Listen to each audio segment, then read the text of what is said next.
Morning. Morning, everybody. Morning. I want to introduce you to Cody Sanford. Cody is the Executive Vice President and Chief Information Officer at T-Mobile, in charge of the company's entire enterprise IT strategy. So welcome. Thanks for coming. Thank you so much. Thank you for having me. The magenta colors are up. I like it. And exciting to be here, and the energy in this room is just awesome. Thank you. We call that the gradient. I call that magenta, yeah. Okay. He really is a super CIO. Give you a little bit of personal information on Cody. He's in the office by 5 a.m. every morning. He runs 25 to 40 miles a week. And most importantly, he loves old school hip hop. So, who is your favorite artist? What are your jams, man? Yeah, someone was asking me about that this morning, and they were asking if it was Sugar Hill Gang. I don't go quite that far back. But Hip, hop, hip, the hippie. Oh, just, so De La Soul, Tribe Called Quest, that's kind of my genre. Yeah, baby. Like 3 Feet High and Rising was a pretty seminal moment in my life. Yeah, I'm a super busy CIO, so I have to get to the office early. And I think you're probably really busy because of what you're doing at T-Mobile. Your CEO, John Ledger, he's really socially active. I think he's got, what, 5 million followers on Twitter? And he's really sort of focused on the customer experience. So what's it like being a CIO that works for a CEO that sort of gets it? Yeah, it's a great question. So the first thing you know about having 5 million Twitter followers is that they all have a lot to say. And oftentimes they give him feedback about their experiences with T-Mobile. And those end up on my desk a lot. So that's the first benefit. No, but seriously, John, when he joined the company 5+ years ago and really launched what we call the Uncarrier, and started with the Uncarrier Manifesto, and it started with a really simple question, which is, what do customers want? Listen to them, and then give it to them. It's not rocket science, but it was a pretty radical shift in how the industry was thinking about customers. And specific to technology, he doesn't think about technology for the sake of technology. It's a very customer-centric question. How do we create customer experiences that are going to give customers what they want and make them feel delighted in every arc of their journey with us? And all of the work that we have done has been to try to create that experience. Most recently, we introduced a team of experts, which is kind of a total rethink in customer care. And it was ultimately an ability for customers to have close relationships with customer care agents, which is a human-to-human interaction. But it took us 2 years of tech to build that experience, and it was all done not for the sake of tech, not for the sake of AI or ML, but for the sake of that moment when the customer calls, to be able to connect with someone that they know, and they can treat them like someone that they know, and they can walk away from that normally pretty crappy experience feeling better about it. Well, I think it's working. I think you've seen some tremendous growth over the last 5 years. And it's interesting to see T-Mobile reinvent themselves as a telco, because historically, telecom companies aren't the great recruiting grounds for talent, but yet, when I meet with your team members, you've created just a tremendous digital workforce. What does that really look like at T-Mobile? How are you getting that done? Yeah, it's a great question. I've been in telecom for quite some time, almost 20 years, and I remember when we were starting to get surveys about like the most hated companies. It was the U.S. Postal Service and then wireless companies. Not exactly a destination stop for computer science engineers or developers, but it's a funny story, but it's where we evolved from. We evolved from effectively a telco, and the only real tech was the billing system.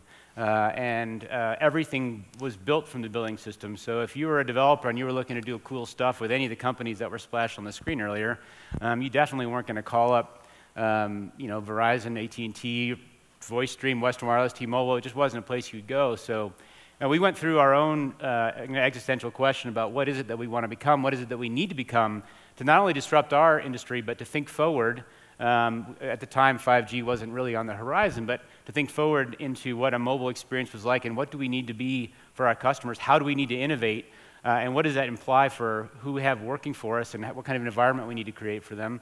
And the answer is we had to go through our own digital transformation. It's almost cliche now, but we had to go through that, and in order to do that, we had to completely reshape how we thought about our IT organization and invest in those people, bring new people in, rethink our process, rethink our stack.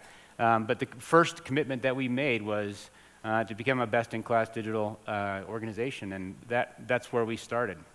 Well, I think you're doing a great job at it. And how do you think about that journey in relationship to your people? Well, it's funny when most oftentimes when we have a conversation about digital transformation, we tend to immediately snap to architecture. So, services and microservices and refactoring our applications and moving to cloud native, and all those are true, and all those are part of our journey that we've been on for sure. But anyone who's gone through it in this room knows probably the most significant obstacle to rapid digital transformation is culture and shift. And I heard it up there, Nate was talking about it. But how do you create an environment where you can, first of all, attract the talent to be interested in doing it, and then unleash them in a way that is very counter to how we were operating before? That was our focus, which is starting with our people. Who do we need to have on board? What do we think is going to strategically differentiate us? Hire the right people, get third parties into areas we care less about, and start investing in our employees from a learning, and also just making sure that they feel comfortable to go innovate. We're not there yet. It's a journey. Anyone who says they're there yet is probably trying to sell you something, but we are on a journey. I feel like, I feel like we're about halfway there. We'll always be halfway there, but right now we're halfway there. Well, the future is constantly changing. Why don't you tell us a little bit about your new tech stack, your processes, your systems? Yeah, so I'll start in the tech because I've talked about people a little bit, but our stack was effectively a Lego block on top of our billing system, all the way from our UIs, which we have dozens of, built on top of dozens of catalogs and order management systems. But literally every transaction was hardwired from the front end all the way down to our systems of record. It's remarkably hard to innovate with that stack. Impossible, really. And it takes internal, quarterly releases. Not that long ago, we were having this conversation, which is if you're trying to disrupt an industry and disrupt new industries, you can't have 1 year, 2 year cycles. This is all old hat for this room, but we started to tear apart the architecture from the bottom up. What does it mean to be cloud native for us? What does it mean to build services?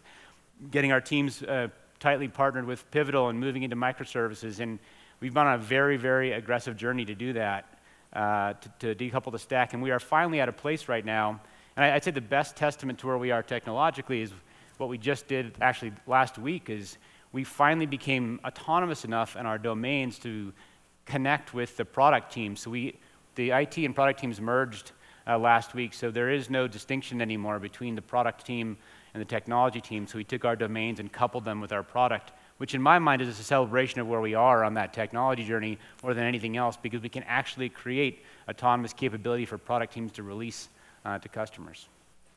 And when you do that, that's an amazing outcome, right?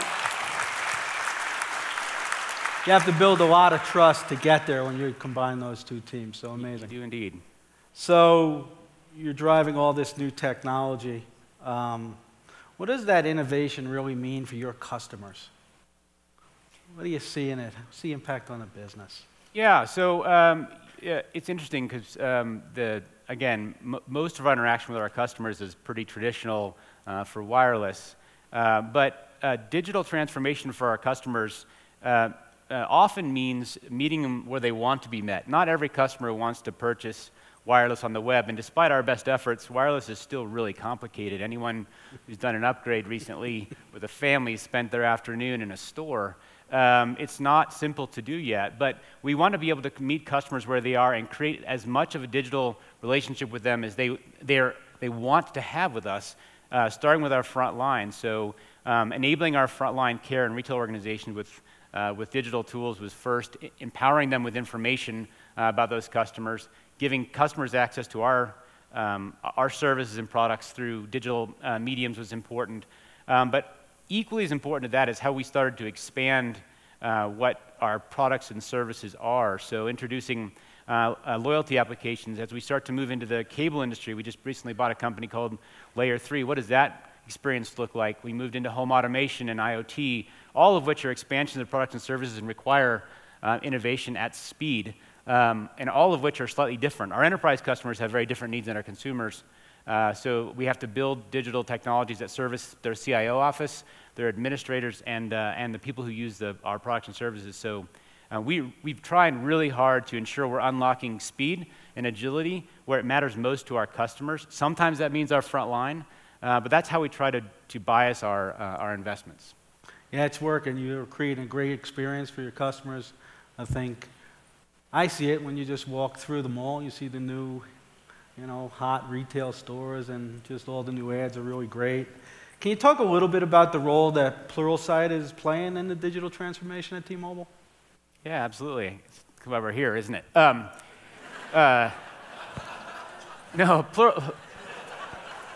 Pluralsight.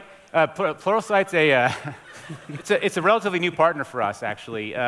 And I would tell you, if I was grading myself on how effectively we've done some of the things that Nate was talking about earlier, I'd give it probably a C grade. It's been very hard to scale up and build a learning culture and deliver all this innovation.